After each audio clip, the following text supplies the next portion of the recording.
Penix on the run. Touchdown! He is the best quarterback in the country.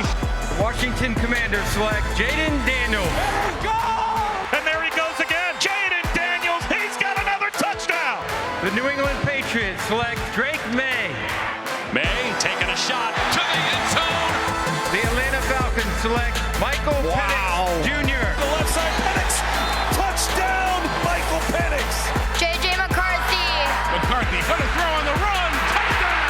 Bo Nix. 6 quarterbacks in the first dozen picks. Bo Nix, give me 6.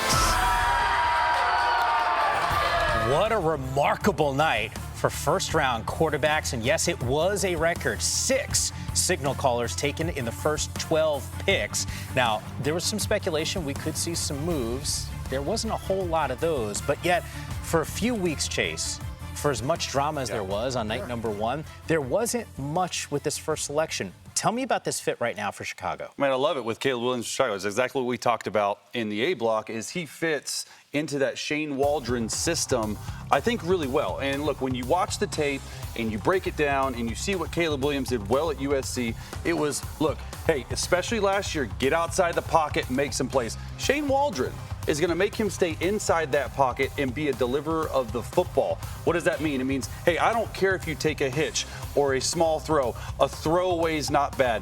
A punt's not bad. None of that matters. And we talked about the weapons. DJ Moore, Keenan Allen, Rome, DeAndre Swift, Cole Kmet, Gerald Everett they just signed as well. Like, they've surrounded him with a lot of weapons. My biggest thing, I don't know if it's an issue, but my biggest thing about him is how will he handle a pro-style offense? Because he has not been in one. If you watch the USC offense last year, especially, I'm watching it. MGG, I know you watch it. You're like, where in the world is the football supposed to go? If I can't tell you, and I played 14 years, surely he didn't know. And that's what you saw in some of the film. It was throw it to the first guy and get out of the way and get onto the progression. He really needs to learn to stay in the pocket, harness that. I'm not saying take the stinger away, but the hero ball mentality stuff, it needs to go. You know, to me, the biggest thing for the Chicago Bears, I knew they were taking Caleb Williams was when they made that trade for Keenan Allen. Yeah. When we talked about it, Keenan Allen is going to live in that slot. Sure. And he is going to dominate in that slot. And you know what? You know what down that Keenan Allen is going to get every pass thrown to him? Third down. And to me, you have to have a guy that your quarterback can go to on third down. It's that money down. It's going to continue to drive. It's going to be red zone. Keenan Allen, and again, I didn't play for the Chargers, but I know a lot of guys are there. You were there. 2 years. He cannot be. You try to press him. It is unbelievable how no one can get their hands on him. And so to me, that is what makes this whole thing go. That's what makes Caleb Williams this fit work. Is that Keenan Allen's the guy that he can lean on, a pro that's been there, had his best year last year. And now you put him in a system where he can help groom this young quarterback. And he's played with Phillip Rivers. He's played with Justin Herbert. He's played with some great quarterbacks. Watch how this young man grows. Well, and then Keenan Allen went to his pro day, so he's already vying for touches. Like, if I know Keenan, like, he is the one in there trying to take him under his wing. So I just thought that was a good touch from him to fly out all the way out here in full Bears gear, if you remember him going out there and, like, supporting his new guy, because they're going to need this team to rally around Caleb. There was speculation at number 2, though, that Washington might move off that pick. That didn't happen. It was abundantly clear that wasn't going to happen if you've been watching Total Access. Why did they want to stick to make sure that Jayden Daniels was their guy? Cliff Kingsbury is the offensive coordinator there. Jayden Daniels is the most unique combination of a pocket passer and an elite talent at runner that you're going to get. He's going to be way better, in my opinion, than what he had at Arizona and Kyler Murray. Ooh, say it again for the people in the back. I do think that he is, and I had him on the same level. MJD, we were talking about it, on the same level as Caleb Williams. I still thought Caleb Williams was the better player, but Jayden Daniels, like, you watch his film, you go through the whole shebang, and it is literally about pure progression passing. And that's what teams, and you're showing film against my Mizzou team. Like, I can't do this. Like, I was at that game, and he pulled it off in the fourth quarter. Like, the dude is amazing. And then you think about Cliff Kingsbury's offense. Yes, there's going to be some quarterback runs. Yes, there's going to be some, like, half-field reads. That's what happens. But when he actually stays in the pocket, he goes through his progressions at a clip that I haven't seen a lot of college quarterbacks get through. The only thing and the only issue that I saw with his game, he's small, man. Like, he is small. Like, he can't be running like he was down and not take too many hits. Yeah, I don't think, I mean, it's the NFL now. You can't hit quarterbacks anyway. So I think they were drafting guys here and there. This offense is kind of set already. Austin Eckler's there, a guy that can catch the ball in the backfield. And what I love most is what we're seeing here. His ability to run the football when it breaks down. That's going to happen in Washington unless they fix this offensive line. They were struggling last year. I know they would add some pieces in free agency, but it's still going to break down. The ability to run and get a first down. Yeah. Every defensive coordinator I've talked to, they hate mobile quarterbacks because everything can be perfect. And he can get out of the pocket and get a first down or a touchdown, and that keeps you on the field. Red zone and third down. Yeah. Like you said, it's something that we talk about in meeting rooms all the time as an offensive coordinator in an offensive meeting. Hey, quarterback, if something breaks down on third down, use your legs, especially in the red zone when it's man-to-man coverage. There's no one that has a quarterback. This guy can do it for you. There was a conversation, and Jayden Daniels kind of thrust himself during this process into the second position, winning a Heisman. For about a year, though, we thought, hey, Caleb Williams, Drake Maye could go 1 and 2. What's the order going to be? New England's got a lot of holes. They don't move off of this pick. They stick at 3. Do you feel good about this? I feel okay about it. Like Drake Maye, when I was ranking quarterbacks, he was my 5th ranked guy. And not because I didn't love the film, which it was a little bit rough at times, especially last year. You got to go back to 2022 to really like it. But what struck me is he's just so inexperienced. Like, the dude hasn't won a lot of big-time games, and that's fine, okay? But you got to learn somehow. Like, they got Jacoby Brissett there. I'm not sure that Drake is going to be the day one starter to like from the jump. And so you look at him. He does have a strong arm. He's got some Justin Herbert, Phillip River vibes to him. When you look at him, he's 6'4" and a half. He's 230 pounds. I mean, he was getting interviewed by Cam Newton earlier today pre-draft, and they were almost on the same level. Like, it was pretty impressive to me. The biggest issue with his game is, like, the inexperience. He just gets out of the pocket a little bit early, and then he does have that gunslinger mentality, MJD. It can be good or bad. You got to harness it. Half their offense is just him running up the middle of the field. Well, I think for me, unlike the other two guys we talked about, how there's pieces around him, I'm just going to Demario Douglas, Juju Smith-Schuster, Antonio Gibson, Ramondre Stevenson. That doesn't sound like the other two teams we talked about and what they had. Hunter Henry, right? So it's going to take a little time for him. Yeah. He doesn't have the playmakers. The protection isn't going to be there as well. So they're going to have to build around him. And yes, the Patriots are going to do this. I think you're going to play Jacoby Brissett early on, let him go, let him kind of take the lead, and you sit for half the year, maybe the whole year, and then next year you come in and play. But again, they just don't have the playmakers and the protection around them. That's when you draft a quarterback, and I've been around a lot of first-year quarterbacks. I was in Oakland with Derek Carr. I was with the Jags with Blaine Gabbert. It's about protecting the quarterback and putting playmakers around him. If you don't have that, don't play your young QB. 1, 2, and 3 at the quarterback spot. That wasn't a surprise. We did get one, though. Michael Penix, that got our green room a little fired up. 8 was high for me, to put it lightly. When you just paid $100 million to Kirk Cousins, and then you use the 8th overall pick, and then you barely tell them Kirk Cousins, when they're on the clock, that you're going to do it. Look, I get this is a long-term plan. It's good that he can sit for a year or two, and they have the weapons around him. This was a little high for my liking. To me, this is insurance, right? That's an expensive insurance policy. Listen, a lot of people, we pay a lot of expensive insurance on these cars we drive and these houses we live in and all these different things. Like, just in case something happens, you have to have an answer. And if you're the Falcons saying, listen, we're in a division that's winnable right now. We can win this division, right? Kirk Cousins is coming off an Achilles injury. We don't know how that's going to help out. We're going to need a young guy to come in. At worst, the young guy sits for 2 or 3 years and then comes and takes over.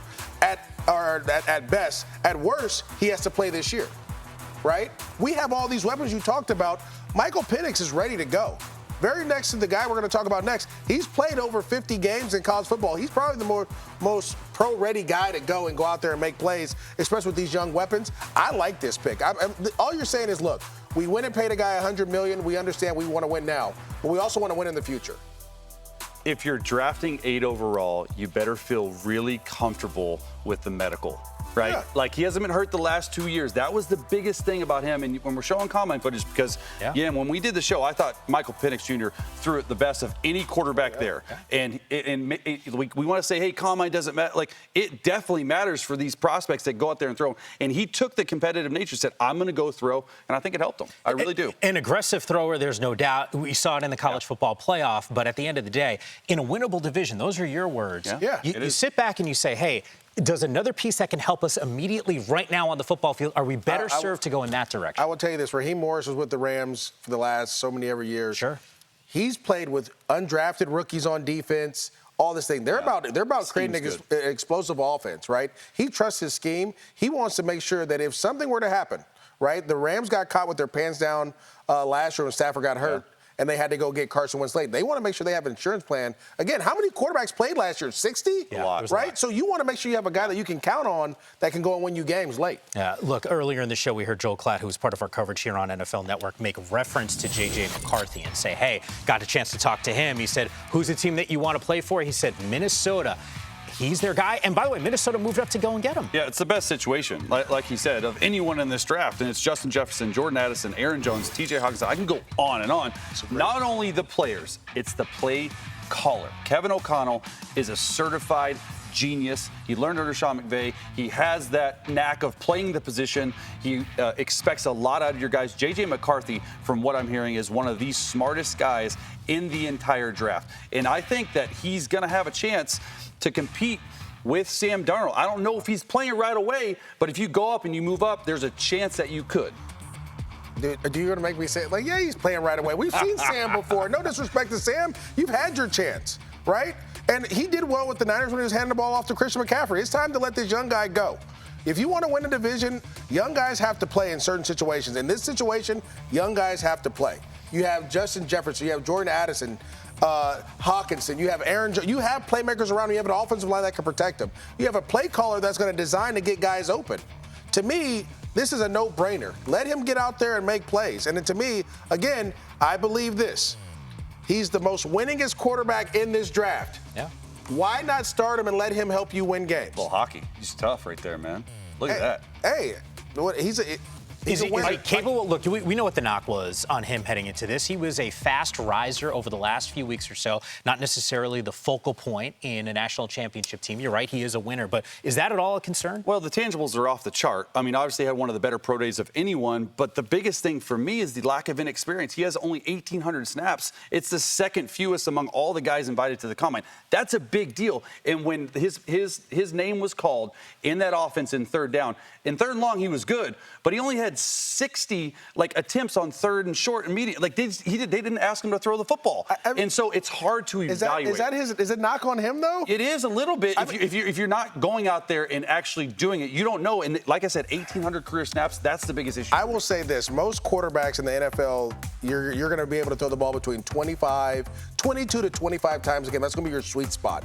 That may be his sweet. He may be 18 to 22. With those offensive weapons, they got to be throwing more. Jordan Addison, Justin Jefferson. Why? Because again, you can throw, you can run the ball and play action pass and throw a comeback or an over route that gets caught and goes 60, right? It just depends. Whatever he's comfortable with, but he's not going to be a quarterback that's going to get upset because you're turning around and hand the ball off because he's done that before. Sure. Some of these guys that aren't used to that, they get frustrated. We know that we've seen in those quarterbacks, you get frustrated. It kind of affects your play a little bit. To me, I just think you got a guy in Minnesota that wants to win.